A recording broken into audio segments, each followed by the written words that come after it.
जी, paragraph को just once में wind up करें।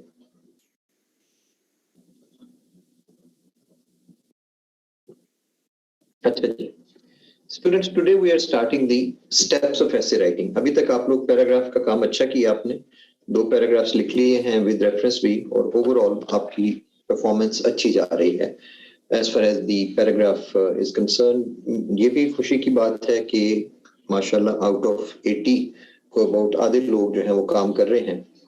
बाकी आधे लोग तो वो हैं जिन्होंने काम नहीं किया हुआ, वो ये समझ रहे हैं कि हम बगैर पैराग्राफ लिखे ही सारा कुछ सीख जाएंगे, या ये क्या बात हुई सर कि अब सीएसएस में भी आके हम होमवर्क करते रहे। तो मुझे इन लोगों के एटीट्यूड की कभी समझ नहीं आती। Any how,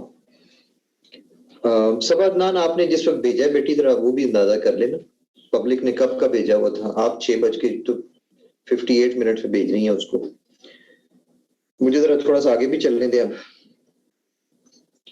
so we are going into the steps of essay writing.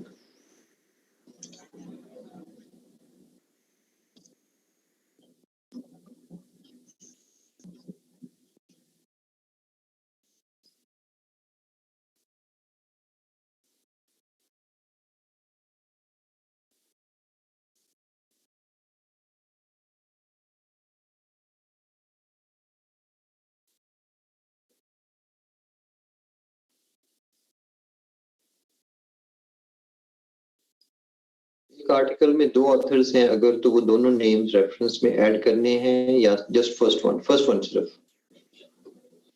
सिर्फ फर्स्ट वन चेक करना है।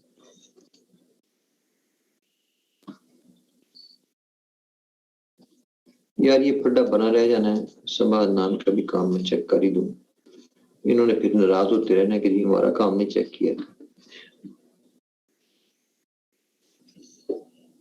लो भाई समाधान बोलो जरा। Affected the global economy, prolonged lockdown.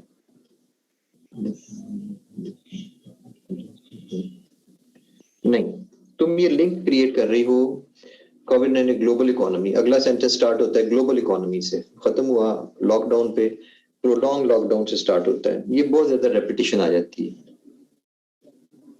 Shrank by 4.4%, IMF 2020.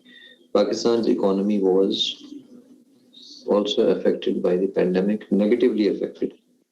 Pakistan's economy reported GDP growth negative over the last 60 years. For the first time during the last 60 years, इस तरीके से है।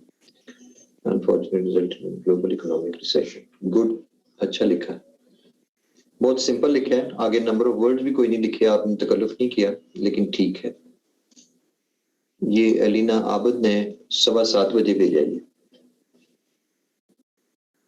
Swift and massive shock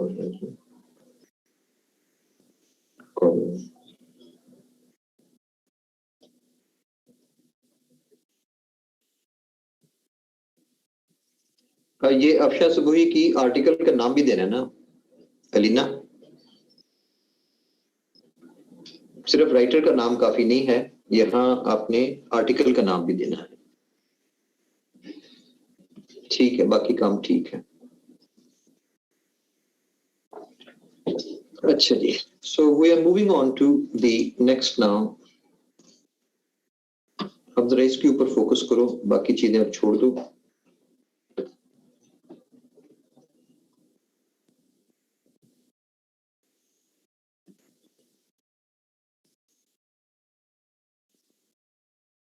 no problem. सब अब फिर मुझे लगा रहना था कि भाई एक स्टूडेंट ने काम भेजा हुआ, मैंने नहीं चेक किया।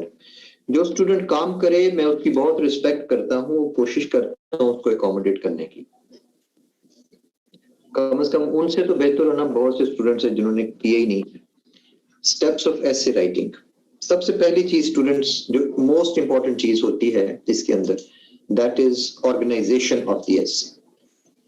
ऑर्गेनाइजेशन ऑफ द एसे बहुत इंपॉर्टेंट होती है। देखो नॉलेज सबके पास है, लोगों को लिखना भी आता है, लेकिन फिर भी एसेस क्यों फेल होती हैं? एसेस फेल होती हैं अपनी लैक ऑफ ऑर्गेनाइजेशन की वजह से। दैट इज व्हाई एसे के अंदर बहुत ज्यादा अहमियत, एग्जामिनर जिस चीज को बहुत ज्यादा देखता है, जिसके ऊपर जो एम्फसाइज करता है, वो ये है कि आपकी एसे अरेंज किस तरह से, आपने प्लानिंग किस तरह से की है, और इसी के लिए उसने आउटलाइन मांगी है। और आज हम आउटलाइन को अरेंज करना और आउटलाइन लिखने का तरीका जो है वो सीखेंगे। सबसे पहला स्टेप, इसको मैंने 6 स्टेप्स में डिवाइड किया है, और सबसे पहला स्टेप्स जो है दैट इज टॉपिक सेगमेंटेशन, जिसके जरिए हम आउटलाइन की हेडिंग्स निकालते हैं। अब आउटलाइन जो है वो बेसिकली पैराग्राफ्स जिस तरतीब से एसे के अंदर लिखे जाएंगे वो तरतीब सारी आउटलाइन के अंदर एग्जामिनर को शो की जाती है।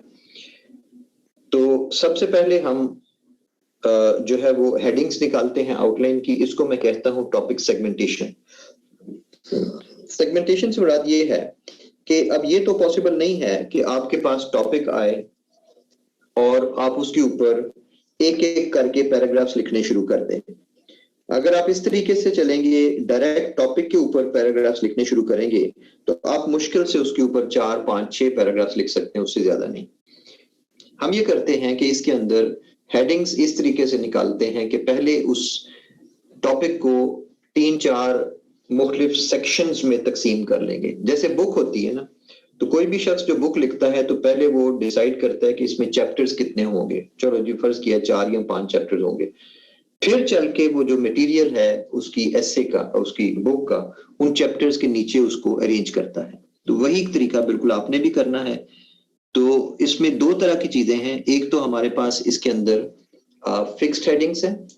फिक्स्ड हेडिंग्स हमने लास्ट टाइम भी देखा था, यानी फिक्स्ड पैराग्राफ्स हैं। Introduction first paragraph, crunch paragraph second, और लास्ट जो है वो कंक्लूजन पैराग्राफ होता है।